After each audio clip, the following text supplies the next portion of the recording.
大家好，我是 Jenny， 欢迎来到沉思者J。今天的主题很特别，故事里有两位学者，他们活在同一个时代，各自走到同一个发现，那就是生物如何演化，但命运给了他们不同结局。一个人声名远播，享尽尊荣，另一个人几乎被历史遗忘。他们是达尔文，还有华莱士。这是一个关于发现的故事，也是一个关于命运的故事，更是一个关于胸襟与选择的故事。听完之后，你也许会有许多感触。达尔文出生在英国，时间是19世纪初，他的家境十分优渥，祖父是知名的陶瓷商人，名叫约书亚·威治伍德，父亲是当的医生，家里财力雄厚，社会地位崇高。达尔文从小喜欢大自然，他搜集昆虫，观察植物，也喜爱打猎钓鱼，但读书成绩并不出色。父亲曾希望他学医，送他去念爱丁堡大学，但他看到手术过程，吓得逃离教室。父亲后来又希望他当牧师，让他转学到剑桥大学，达尔文都没能坚持下去。他真正热爱的是甲虫与植物。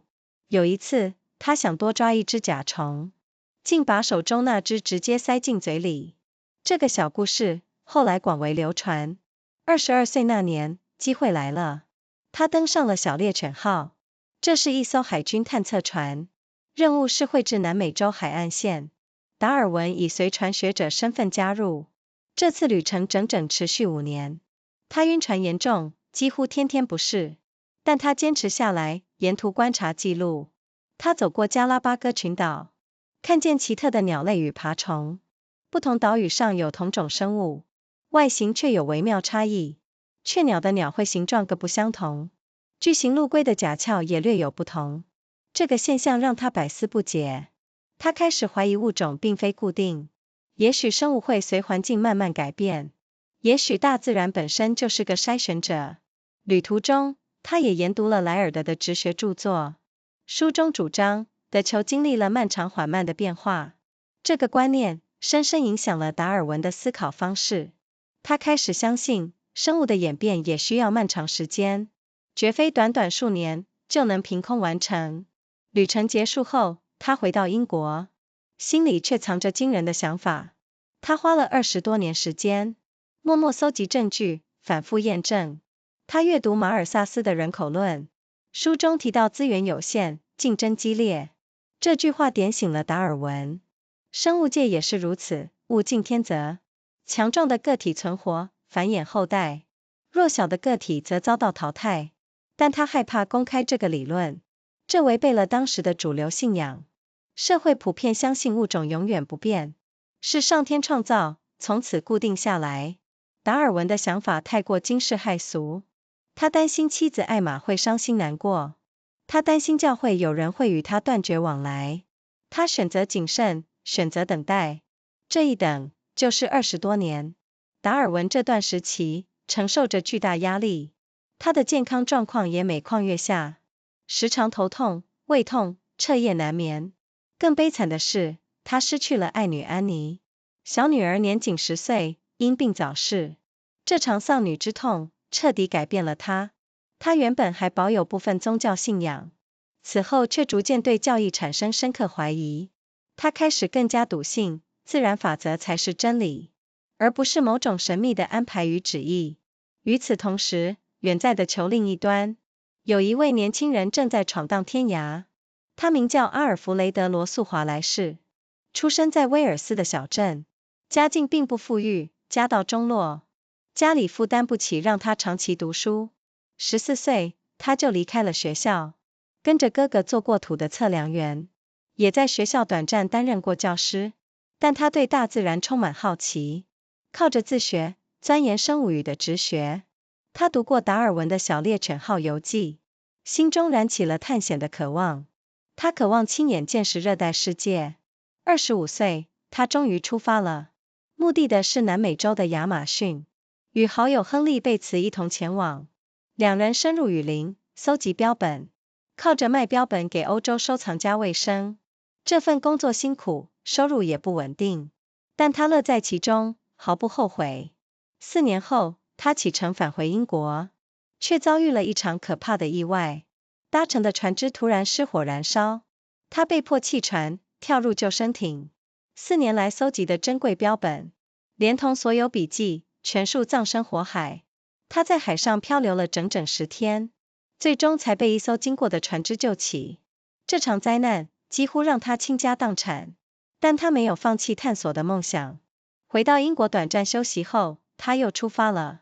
这次目标是遥远的马来群岛，那里有茂密雨林、火山岛屿，还有许多前所未见的奇异物种。华莱士在这片群岛待了整整8年，足迹横跨14000多英里。他搜集了超过10万件标本，边采集边深入思考生物的奥秘。他发现了许多绝美的物种，包括色彩斑斓的天堂鸟，还有罕见的金色双翼蝴蝶。这些发现让欧洲学界十分震惊。天堂鸟的羽毛色彩绚丽，前所未见。当时欧洲贵妇人争相抢购这些羽毛，用来装饰帽子，成为一时的流行风潮。华莱士也借此赚取了一笔可观的收入，让他能够继续支撑这场漫长的探险旅程。1858年，关键的转折出现了。华莱士当时身在德纳蒂岛，不幸染上了严重的疟疾热病，高烧让他全身发冷，意识模糊。就在卧病在床的那段日子里，窗外是热带雨林，虫鸣鸟叫不绝于耳。他躺在床上，脑中却不断思索着生物的奥秘。他突然想起多年前读过的一本书，正是马尔萨斯讨论人口的著作。资源有限，竞争必然发生。他灵光一闪，想通了关键问题：生物如何适应环境，逐渐演化？适者生存，不适者遭到淘汰。这个道理简单，却无比深刻。华莱士兴奋得几乎难以入睡，他立刻提笔写下完整的论文，寄给了当时已小有名气的学者。那个人正是达尔文。达尔文收到这篇论文，内心震惊。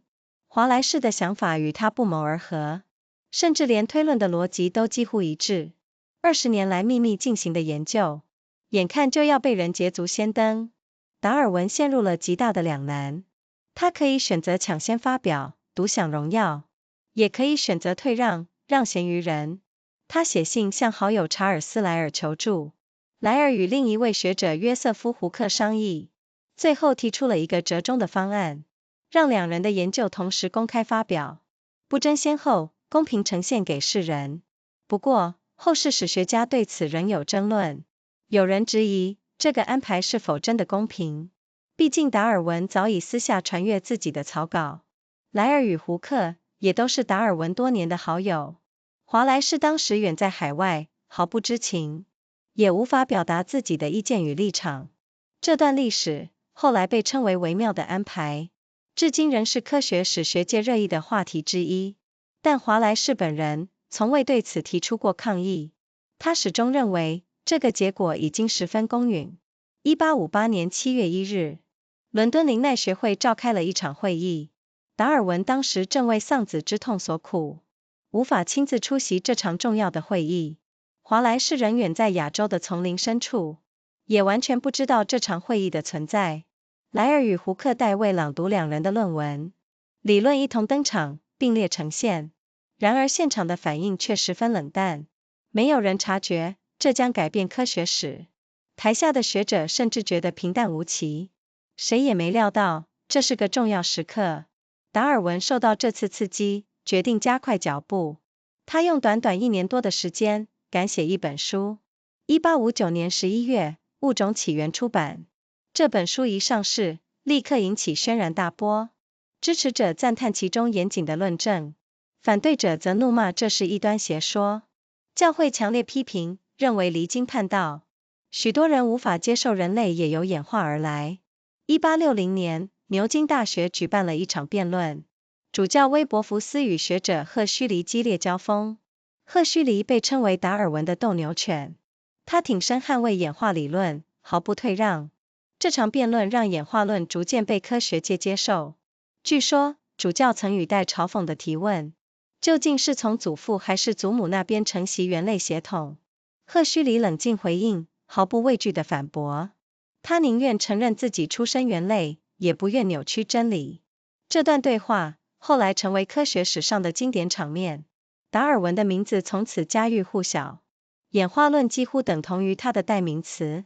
有趣的是，达尔文的祖父伊拉斯摩斯也曾隐约提出过类似的演化想法，只是当时并未引起太多关注与重视，仿佛这个家族与演化理论早有渊源。那么，华莱士后来怎么了？他当时还在亚洲丛林深处探险，消息传到他耳里时，早已太迟。达尔文已经抢占了历史的舞台，然而华莱士却没有丝毫怨怼。他甚至写信向达尔文表达由衷敬佩。他认为达尔文搜集的证据更加完整，论述也更加周详，更具说服力。华莱士心胸宽大，主动退让一步。他从未要求平分这份珍贵的荣耀。他后来甚至自己提出了一个词，那就是达尔文主义，用来推广这个理论。他也将自己8年的探险经历写成一本书，书名是《马来群岛》，内容生动精彩。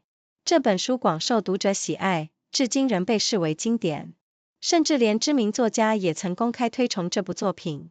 两人的关系其实十分友好，完全不像外界想象中的竞争对手。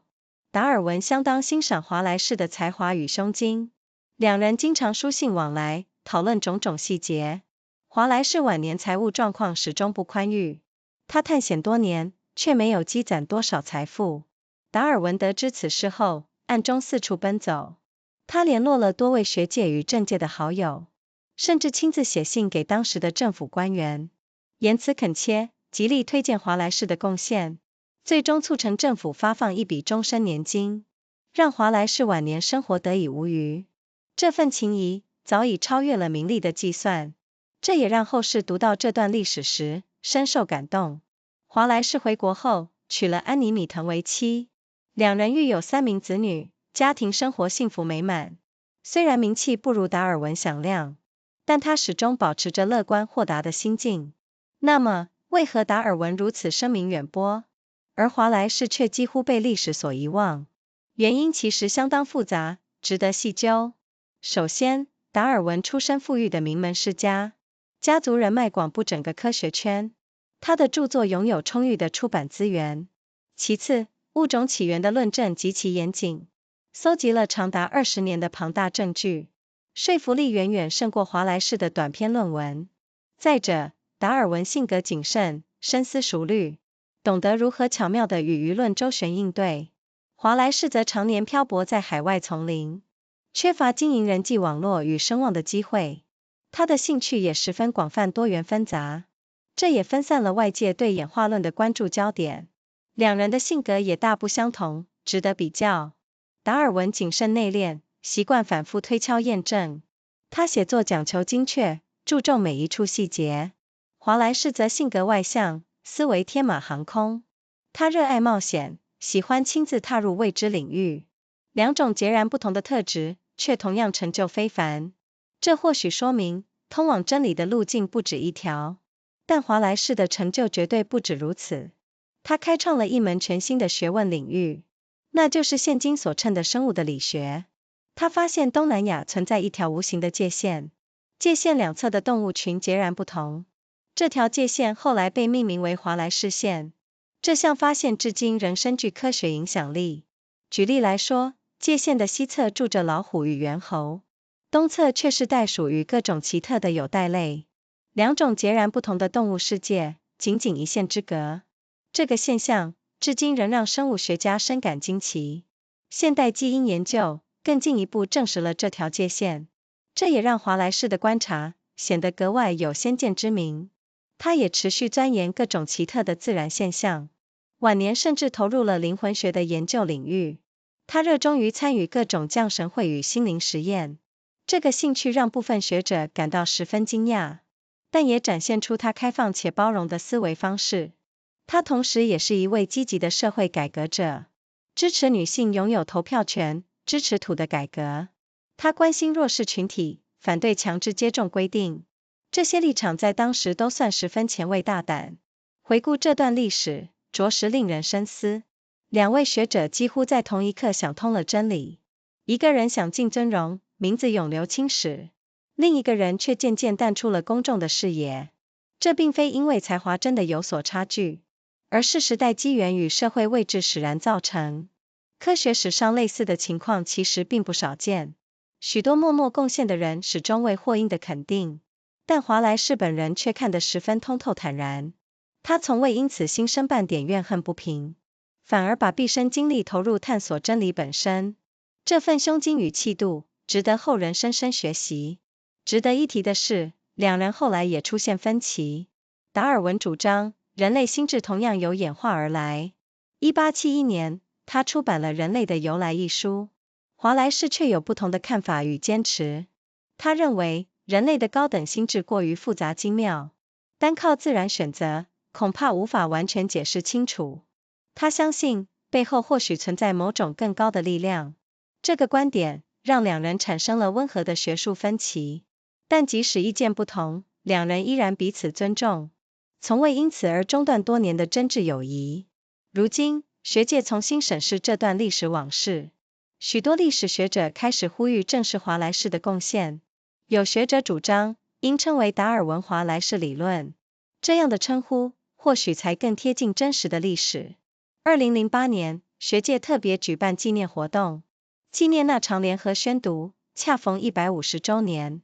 这个故事告诉我们一个深刻的道理：伟大的发现往往不止一人独自促成。真正重要的，并非谁先抢到舞台的镁光灯，而是真理本身最终能被世人看见。达尔文与华莱士的故事值得反复咀嚼回味，也提醒着每一个人谦逊与宽容真正的价值。科学的进步从来不是孤军奋战的成果，而是无数人接力累积的智慧结晶。达尔文与华莱士正是长河中的重要身影。有时候，最珍贵的不是站上颁奖台，而是即使站在角落，依然选择善良与大度。华莱士晚年写下了自己的回忆录，书名取为《我的一生》，内容坦然而诚实。他从未抱怨命运，也不曾争辩谁先谁后。直到1913年，他在家中安详离世，享其寿90岁，留下无数珍贵的研究成果。达尔文则于1882年先一步离开人世。两人命运迥异，却共同点燃了科学的火炬。这把火炬至今仍照亮着我们对生命的理解。好了，今天的故事就先说到这里。希望大家喜欢达尔文与华莱士的故事。如果你也喜欢这样寓教于乐的历史故事，别忘了订阅沉思者J，按下小铃铛。我们下次见咯。Hello everyone, I'm Jenny. Welcome to Thinker J. Today we have a story that feels almost unbelievable, and yet it is completely true. It is a story about two men who lived during the same era, who traveled to opposite corners of the globe, and who somehow arrived at the very same revolutionary idea at almost the very same moment. One of these men became one of the most famous scientists in human history. The other man, despite making an equally brilliant discovery, slipped quietly into the shadows of history, remembered by only a small circle of specialists.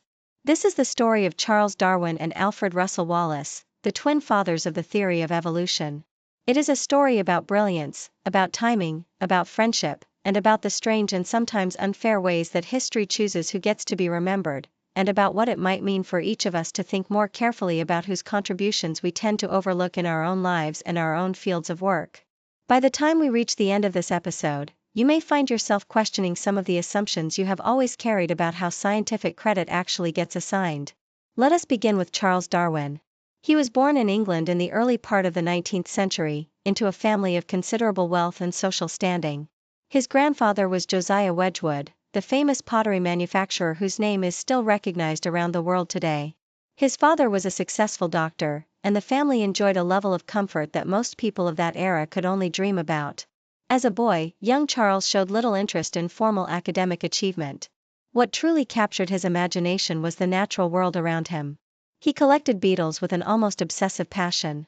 According to family legend, he once found two rare beetles at the same time, and having no free hand to hold a third one he discovered moments later, he simply popped one of the beetles into his mouth so he could grab the new specimen.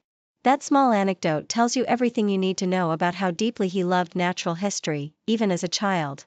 His father had other plans for him. First he was sent to study medicine at the University of Edinburgh, but Charles found the surgical demonstrations so disturbing that he fled the operating theatre and never returned. His father then suggested the clergy as a respectable alternative, so Charles was transferred to Cambridge to prepare for a career in the church. Yet his true passion remained beetles, plants, and long rambling walks through the countryside, observing everything he saw.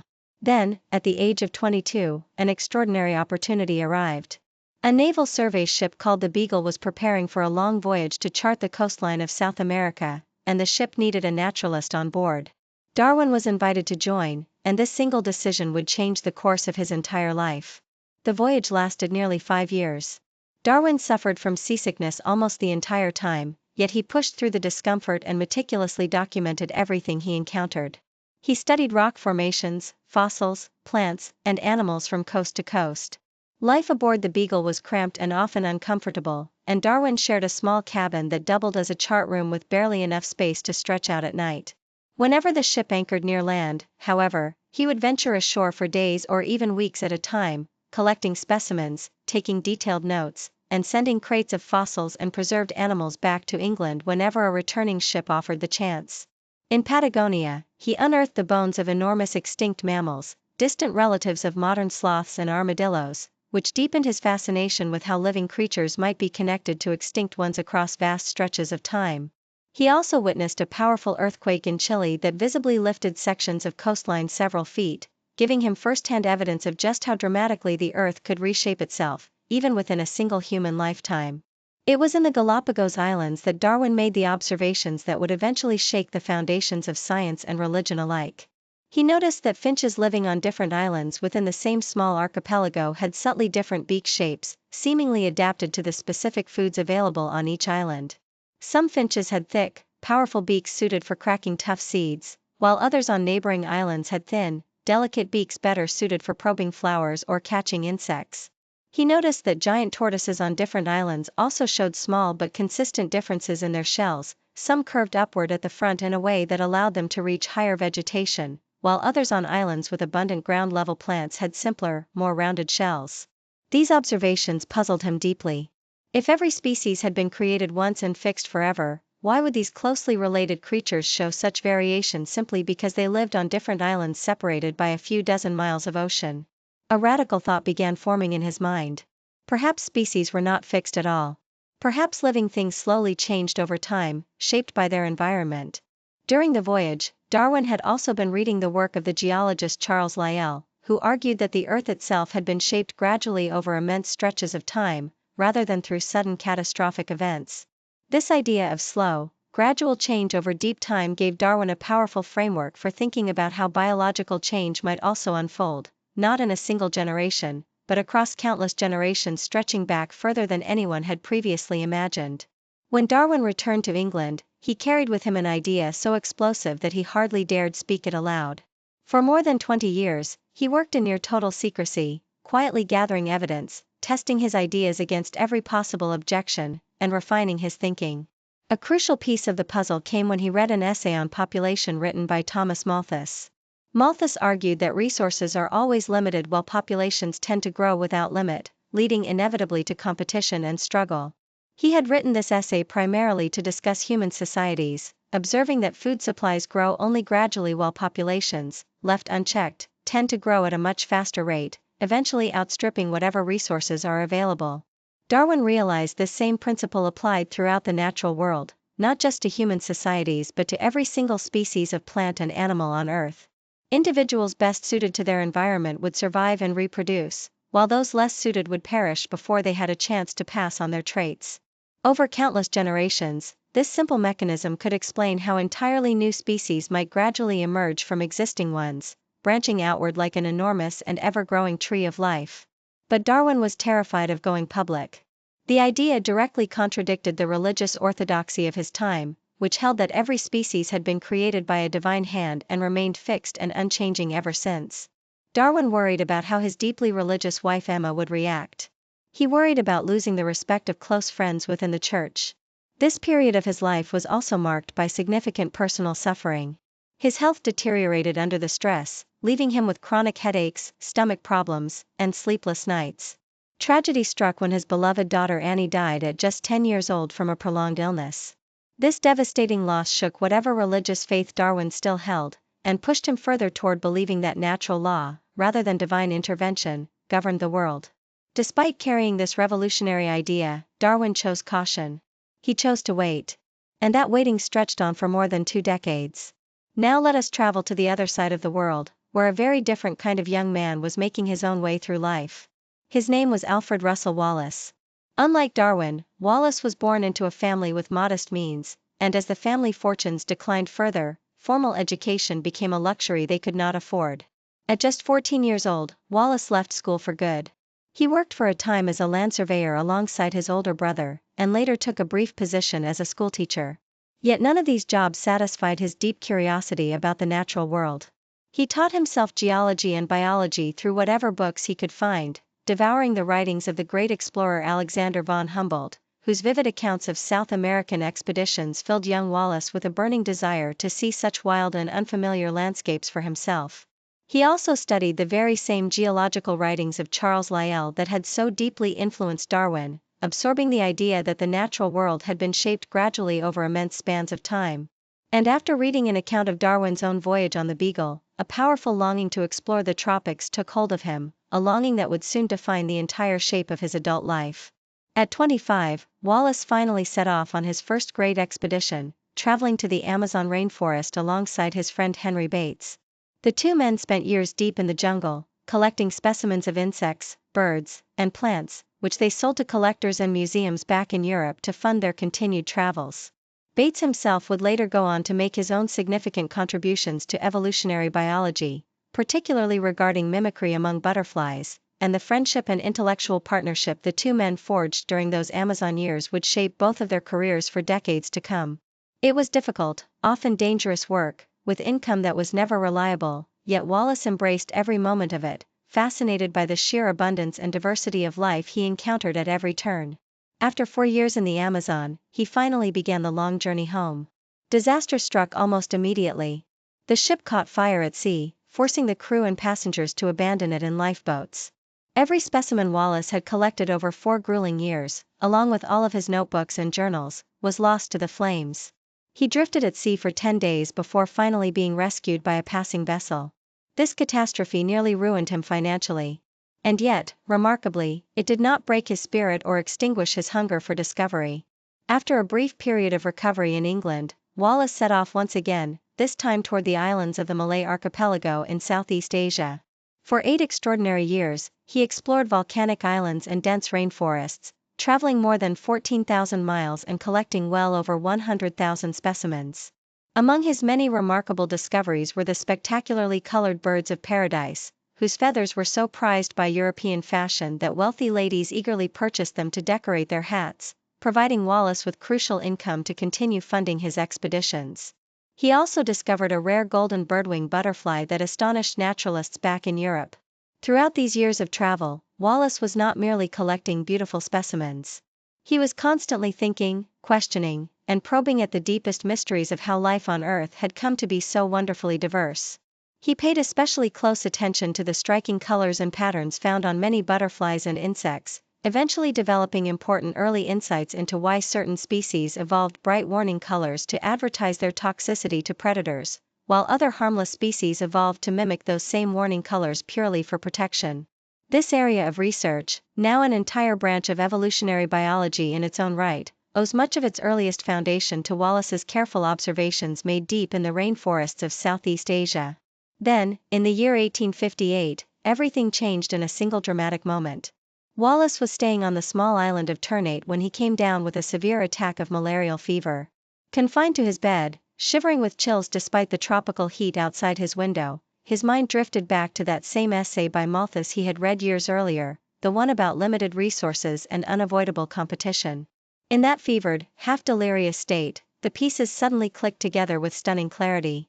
He understood, in a flash of insight, exactly how species might gradually transform over time through a process of natural selection, where the fittest individuals survive and pass on their advantages while the less fit fall away. The principle was elegant in its simplicity, yet profound in its implications. Wallace was so excited that he could barely sleep. As soon as his fever allowed, he picked up his pen and wrote out his theory in a complete and polished essay. He then mailed this essay to a naturalist back in England whose work he deeply respected and with whom he had previously corresponded. That naturalist was none other than Charles Darwin. When Darwin opened and read Wallace's essay, he was utterly stunned. The ideas Wallace had independently developed matched his own secret theory almost point for point, right down to the underlying logic. 20 years of quiet, careful work suddenly seemed at risk of being scooped by someone who had reached the same conclusion in a matter of days, while suffering from a tropical fever no less. This phenomenon, where two or more thinkers independently arrive at the same significant idea within a similar timeframe, has actually occurred repeatedly throughout the history of science. Centuries earlier, both Isaac Newton and Gottfried Leibniz independently developed the mathematical framework of calculus at roughly the same time, sparking a bitter and lifelong dispute over who truly deserved credit. The Darwin and Wallace case stands out as a rare and beautiful counterexample, a moment when two brilliant minds reached the same earth-shattering conclusion and yet managed to handle the situation with grace, generosity, and mutual respect rather than bitterness and rivalry. Darwin faced an agonizing dilemma. He could rush to claim priority and publish immediately, securing the credit for himself. Or he could step aside and allow Wallace, who had no idea Darwin had been developing the same theory for 2 decades, to receive full credit instead. In a letter to Lyell written during this anxious period, Darwin confessed that he felt deeply torn, admitting that he would rather burn his entire manuscript than have anyone think he had behaved in a mean or selfish manner toward a fellow naturalist who had shown him nothing but generosity and respect. Torn between these options, Darwin turned to his close friends, the geologist Charles Lyell and the botanist Joseph Hooker, for advice. After much deliberation, they proposed a compromise. Rather than choosing between the two men, both papers would be presented together, side by side, with neither claiming precedence over the other. History buffs and scholars have long debated whether this arrangement was truly fair to Wallace. After all, Darwin had already been quietly circulating drafts of his theory among trusted friends for years, and both Lyell and Hooker were Darwin's close personal allies rather than neutral parties. Wallace himself was thousands of miles away in the jungles of Southeast Asia, completely unaware that any of this was happening, and therefore unable to offer his own opinion on how the matter should be handled. This episode has since become known among historians of science as the delicate arrangement, and it remains a topic of lively debate even today. Remarkably, Wallace himself never once raised any objection or expressed any sense of having been treated unfairly. He consistently maintained that the outcome was entirely reasonable and just. On the 1st of July, 1858, a meeting was convened at the Linnean Society in London. Darwin could not attend in person, as he was still grieving the recent death of his young son from scarlet fever. Wallace, of course, remained completely unaware of the meeting, still deep in the rainforests of Asia. Lyell and Hooker read both papers aloud on behalf of the absent authors, presenting the two independently derived theories side by side to the assembled members. And yet, almost unbelievably, the audience reaction was lukewarm at best. Nobody in that room seemed to grasp that they had just witnessed one of the most consequential moments in the entire history of science. The scholars in attendance largely shrugged and moved on with their evening, with no sense whatsoever that history had just quietly shifted on its axis.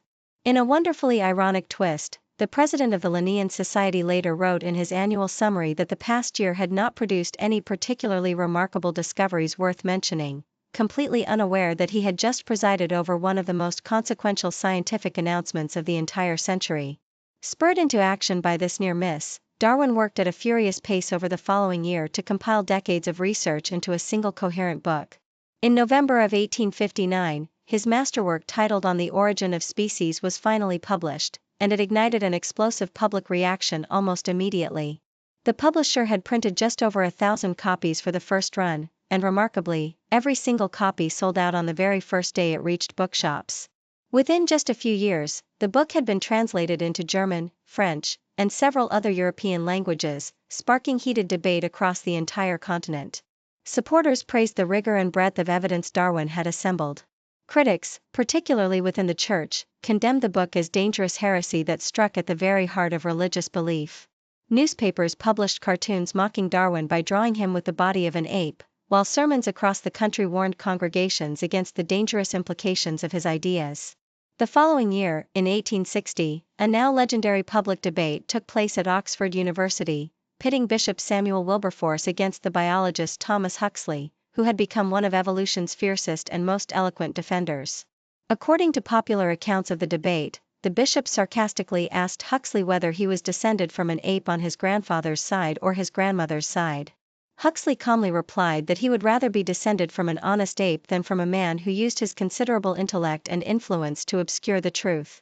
This sharp exchange became one of the most celebrated moments in the history of science, and Huxley earned the lasting nickname of Darwin's Bulldog for his fierce and unwavering defense of evolutionary theory. Huxley went on to found an informal dining club known as the X Club, gathering together a small circle of influential scientists who met regularly to support and promote evolutionary thinking within British academic institutions. From that point forward, Darwin's name became permanently linked to the theory of evolution in the public imagination, almost as though he alone had conceived of it. In the years following the publication of Origin of Species, Darwin continued working tirelessly on related questions. Long before he had even formulated his theory of evolution, he had already spent nearly 8 years meticulously studying and classifying barnacles, a project so exhaustive that his own children reportedly assumed every father in England spent his days studying barnacles, since that was the only kind of work they had ever seen their own father do. He later published additional influential books, including a detailed study on how humans and animals express emotion through facial expressions and body language, and another exploring the origins of sexual selection and how mate choice itself could drive evolutionary change over time. Each of these later works added further depth and nuance to the broader theory he had first outlined in his most famous book. Interestingly, Darwin was not even the first member of his own family to flirt with evolutionary ideas. His grandfather, the physician and poet Erasmus Darwin, had hinted at similar concepts decades earlier, though his speculative musings attracted little serious attention at the time. It is almost as though the theory of evolution had been quietly germinating within the Darwin family bloodline for generations before finally bursting into full bloom. So what happened to Wallace during all of this excitement? He was still deep in the jungles of Asia when news of the publication and the growing controversy finally reached him, far too late for him to have any influence over how events had unfolded, since letters between Europe and the remote islands of Southeast Asia in that era often took many months to arrive. Darwin had already claimed center stage on the grand theater of scientific history. And yet, astonishingly, Wallace harbored no bitterness whatsoever. He wrote warm letters to Darwin expressing genuine and heartfelt admiration, openly acknowledging that Darwin's case was more thoroughly documented and more persuasively argued than his own brief essay had ever been. Wallace, with remarkable generosity of spirit, voluntarily stepped back from claiming equal credit. He never once demanded that history split the glory evenly between them. In fact, Wallace later coined the very term Darwinism himself, using it specifically as a way to help promote and popularize the theory, even though he himself had arrived at many of its central insights independently. He also published a wonderfully vivid account of his 8 years of travel, a book titled The Malay Archipelago, which became enormously popular with readers and is still regarded as a classic of travel and natural history writing today. Even respected literary figures of later generations praised this work highly. The relationship between these two men was, in truth, remarkably warm and collegial, nothing at all like the bitter rivalry that outside observers might have expected given the circumstances. Darwin held tremendous respect for Wallace's talent and for his generous character. The two corresponded frequently over the years, discussing the finer points of evolutionary theory with mutual respect and intellectual curiosity. Later in life, Wallace found himself in difficult financial circumstances, never having accumulated significant wealth despite his decades of arduous fieldwork, partly because several of his investments in mining ventures had failed disastrously and partly because the income from writing and lecturing alone was simply not enough to sustain a comfortable household. When Darwin learned of his old friend's struggles, he quietly worked behind the scenes, reaching out to influential contacts in both scientific and political circles, even personally writing letters to government officials urging them to recognize Wallace's immense contributions to science. He organized a small group of prominent scientists to formally petition the government on Wallace's behalf, carefully laying out the case for why a man of such extraordinary scientific achievement deserved public support in his later years. His efforts eventually succeeded in securing Wallace a modest lifetime government pension in 1881, ensuring that his later years would be financially secure. This act of quiet generosity speaks volumes about a friendship that transcended any concerns about fame or personal glory. After returning home from his travels, Wallace married a woman named Annie Mitten, and the couple went on to raise 3 children together in a happy and stable household. Though his fame never matched Darwin's, Wallace maintained a remarkably optimistic and contented outlook throughout his life. So why exactly did Darwin become so famous while Wallace gradually faded into relative obscurity? The reasons turn out to be genuinely complex. First, Darwin was born into a wealthy and well-connected family, with social ties reaching deep into the scientific establishment of his day, giving him access to publishing resources and influential allies that Wallace simply never had. Second, On the Origin of Species was built upon more than 2 decades of painstakingly assembled evidence, making it a far more comprehensive and persuasive document than Wallace's relatively brief essay could ever be. Third, Darwin possessed a careful, methodical temperament, and he understood instinctively how to navigate public opinion and manage controversy with patience and tact. Wallace, by contrast, spent most of his most productive years far from home, traveling through remote jungles, which left him little opportunity to build the kind of social and professional network that helped cement a lasting scientific reputation. His intellectual curiosity was also remarkably wide-ranging, spreading his energy and public attention across many different fields rather than concentrating it all on a single signature achievement. The two men also differed considerably in temperament and personal style, and this contrast is worth pausing on. Darwin was cautious, introspective, and inclined toward painstaking verification before drawing any firm conclusions. He famously kept detailed notebooks listing arguments both for and against marrying, weighing the decision with the same methodical care he applied to his scientific work. His writing reflected this same careful precision, with every claim meticulously supported by evidence, footnoted, and cross-checked against possible objections. Wallace, on the other hand, was outgoing, imaginative, and drawn irresistibly toward adventure and direct first-hand exploration of the unknown. He thought nothing of spending months alone in remote jungle outposts, sleeping in simple huts, eating whatever local food was available, and pressing onward into territory that few Europeans had ever set foot in. That two such different personalities could independently arrive at the very same profound insight suggests something important, namely that there is more than one path leading toward genuine scientific truth. But make no mistake, Wallace's own legacy extends far beyond his connection to evolutionary theory. He essentially founded an entirely new scientific discipline that we now call biogeography, the study of how living organisms are distributed across different geographic regions. While traveling through Southeast Asia, Wallace identified an invisible boundary running through the islands of present-day Indonesia, a line separating two dramatically different sets of animal life. On the western side of this line live tigers, monkeys, and other animals closely related to Asian mainland species. On the eastern side, an entirely different world emerges, dominated by kangaroos and other unusual marsupials more closely related to the wildlife of Australia. Wallace first noticed this striking pattern while sailing between two small neighboring islands, Bali and Lombok, separated by only a narrow strait of water. Despite the islands lying within sight of each other and sharing nearly identical climates, the animals living on each side were astonishingly different, as though an invisible wall separated two entirely different biological worlds. This remarkable boundary was later named the Wallace Line in his honor, and it remains scientifically significant to this very day. Wallace was also remarkably ahead of his time in recognizing how fragile these unique ecosystems truly were. Having witnessed firsthand how rapidly human activity could devastate pristine habitats, he wrote with genuine concern about the dangers of unchecked deforestation and overhunting, warning that countless unique species could vanish forever if people failed to act responsibly. These concerns, expressed more than a century before the modern environmental movement took shape, reveal just how perceptive and forward-thinking Wallace truly was, reaching conclusions about conservation that the rest of the world would not seriously grapple with until many decades later. Wallace continued investigating unusual natural phenomena throughout the remainder of his life, and in his later years he developed a deep fascination with spiritualism, attending numerous seances and participating in various experiments exploring the nature of human consciousness. He even wrote entire books defending the scientific legitimacy of investigating such phenomena, arguing that a truly open-minded scientist should never dismiss a subject simply because it seemed unconventional or unfashionable among his peers. This particular interest surprised and sometimes troubled many of his scientific colleagues, who felt it sat uncomfortably alongside his otherwise rigorous scientific reputation, and some historians believe this unconventional streak may have further contributed to his gradual fall from the mainstream scientific spotlight.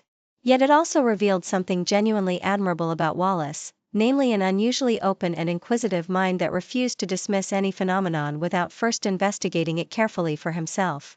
Wallace was additionally a passionate social reformer throughout his adult life. He advocated strongly for women's right to vote, supported significant land ownership reforms intended to benefit ordinary working people, and spoke out against laws that made vaccination compulsory. He also wrote thoughtfully about wealth inequality, arguing that a more equitable distribution of land and resources would benefit society as a whole.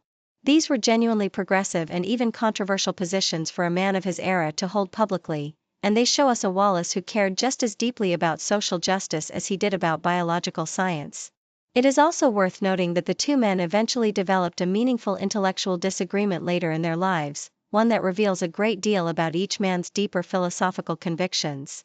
Darwin firmly maintained that the human mind itself had emerged entirely through the same processes of natural selection that shaped every other biological trait, an argument he developed at length in his 1871 book titled The Descent of Man. Wallace, however, came to hold a different view. He believed that the extraordinary sophistication of human consciousness, our capacity for abstract mathematics, for music, for moral reasoning, seemed almost too remarkable to be fully explained by natural selection alone. He suspected that some additional guiding force, something beyond purely material processes, might be required to account for the human mind. This represented a genuine and substantive scientific disagreement between the two men. And yet, remarkably, it never damaged their personal friendship or mutual respect in the slightest. They continued exchanging letters and ideas for years afterward, disagreeing on this one significant point while remaining warm friends in every other respect. Looking back on this entire story today, it is hard not to feel a certain bittersweet wonder. Two brilliant minds arrived at essentially the same revolutionary truth at nearly the very same moment in history. One man received eternal fame and a permanent place in textbooks around the world. The other gradually slipped toward relative obscurity, remembered today mostly by historians of science and dedicated enthusiasts. This outcome had little to do with any real difference in talent or insight between the two men. Rather, it reflected the particular circumstances of timing, social class, and personal connections that happened to favor one man over the other. Similar patterns repeat throughout the history of science, where countless quiet contributors never receive the recognition their work genuinely deserved, their names slowly fading from textbooks while a single more famous colleague comes to symbolize an entire field of discovery all by themselves. What makes this particular story so remarkable, though, is how gracefully Wallace himself seemed to accept this imbalance. He never expressed bitterness or resentment about being overshadowed, never wrote angry letters demanding recognition, and never tried to diminish Darwin's achievements in order to elevate his own. Instead, he poured his considerable energy into continuing to explore the natural world and pursue truth for its own sake, regardless of who received the public credit. He remained endlessly curious until the very end of his long life, moving fluidly between biology, geography, social reform, and even the mysteries of human consciousness, always driven by genuine wonder rather than by any desire for personal glory. That kind of quiet grace and generosity of spirit is something truly worth admiring and emulating, perhaps now more than ever, in a world that so often rewards whoever shouts the loudest rather than whoever discovers the most. Today, historians and scientists alike are increasingly revisiting this story with fresh eyes. Many now argue that the theory should more properly be called the Darwin-Wallace theory of evolution, a name that would more accurately reflect the true history of how this revolutionary idea actually came into being. In the year 2008, the scientific community held special commemorative events marking the 150th anniversary of that fateful joint presentation at the Linnean Society.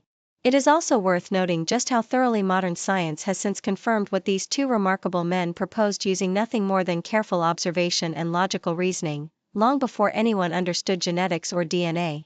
The discovery of the molecular basis of heredity in the 20th century, and the explosion of genetic sequencing technology in more recent decades, has provided overwhelming confirmation of the basic mechanism both men independently described. Comparing the genetic code of different species today reveals exactly the kind of branching, tree-like pattern of descent that both Darwin and Wallace had predicted using only their eyes, their notebooks, and their remarkably sharp powers of reasoning. This entire story carries with it a deeply meaningful lesson for all of us. Great discoveries are very rarely the achievement of a single isolated genius working entirely alone. What ultimately matters most is not who manages to claim the spotlight first, but rather whether the truth itself eventually finds its way into the light where everyone can benefit from it. The story of Darwin and Wallace deserves to be remembered and retold precisely because it reminds us of the enduring value of humility, generosity, and grace, even when life itself seems profoundly unfair. Sometimes the most precious thing in life is not standing triumphantly on the winner's podium, but rather choosing kindness and magnanimity even while standing quietly in the shadows. In his later years, Wallace wrote a candid and reflective memoir titled My Life, in which he discussed his remarkable journey with honesty and without any trace of bitterness toward how history had ultimately judged him. The memoir covered everything from his childhood struggles and his harrowing shipwreck in the Atlantic to his years among the islands of Southeast Asia and his later explorations into spiritualism and social reform. Readers of the memoir often come away struck not by any sense of grievance, but by a profound and consistent sense of wonder and gratitude that runs through every chapter. He never once argued publicly about who truly deserved more credit. He passed away peacefully at home in 1913, at the impressive age of 90, leaving behind an extraordinary body of scientific work. Although he had spent much of his life outside the spotlight, the scientific establishment did eventually honor him properly after his death.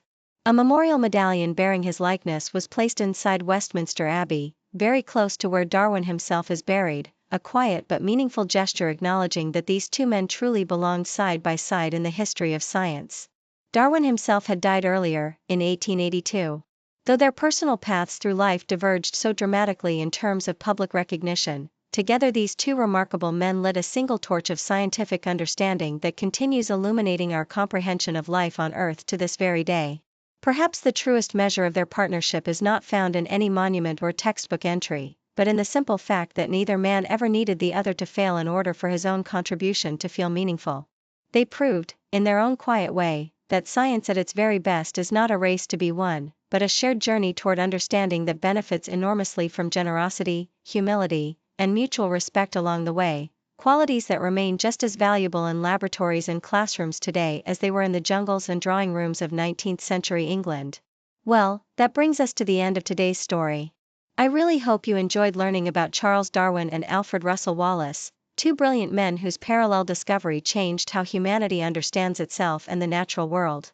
Their story reminds us that behind every famous name in the history books, there are often quieter, equally brilliant figures standing just out of frame, and learning to look for them, and to honor them, makes the whole story of human knowledge that much richer. If you enjoy these kinds of educational and entertaining historical stories, please remember to subscribe to Thinker J and turn on notifications so you never miss an episode. See you next time.